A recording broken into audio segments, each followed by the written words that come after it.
And it is a tough break for Davey as his day is over. Okay, let's go on back to the man who is in 23rd position, because Ryan Briscoe stayed out to get back on the lead lap, guys. And remember, this is a guy who had led all of 11 laps earlier, and then all of a sudden got a bad set of tires and dropped like a rock. Vince, what's the latest on the 6 car? Well, I just spoke with Roger Penske, and he said we're not really sure what the problem is. They had changed that stagger on that pit stop just before Briscoe had reported the initial problem. And of course, he said they had no right front grip at all, so they had to make that pit stop about 20 laps ago. As you mentioned, they did stay out. They're back on the lead lap.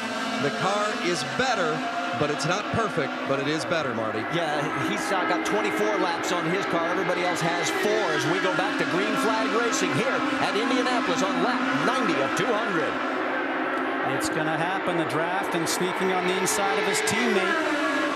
There goes the Iceman, Scott Dixon. He goes around, and if you are tucked up underneath, we've seen it 2 out of the 3 restarts so far.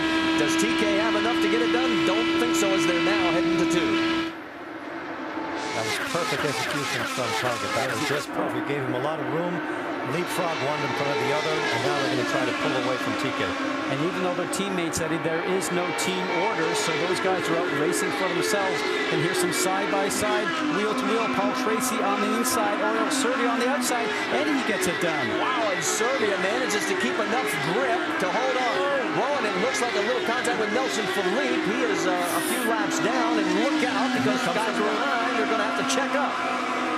I'm not so sure that he didn't want to get into pit lane. You can see his car was wiggling just a little bit.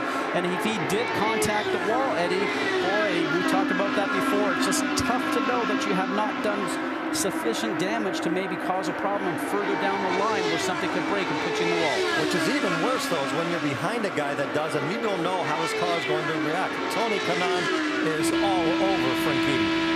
He would definitely like to get around. Remember, Tony has led every race he's ever run here at Indianapolis. The only bad part is he's never led the final lap. Castroneves is back on pace. Right behind Tony Kanaan in 4th place is Elio right now. And you see Tony keep taking his hands off the steering wheel, reaching down and making some adjustments.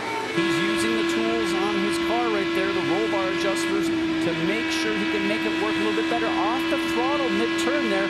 Looks like he definitely has understeer, Eddie, so that means the front's getting light, steering gets light, and Jack Arute, he's going to have to make sure he can make some changes to that to improve the speed. Well, they've continued to try and adjust, and they did tire pressures this time around, Scott, but when he is out by himself, the car, he says, feels very, very good.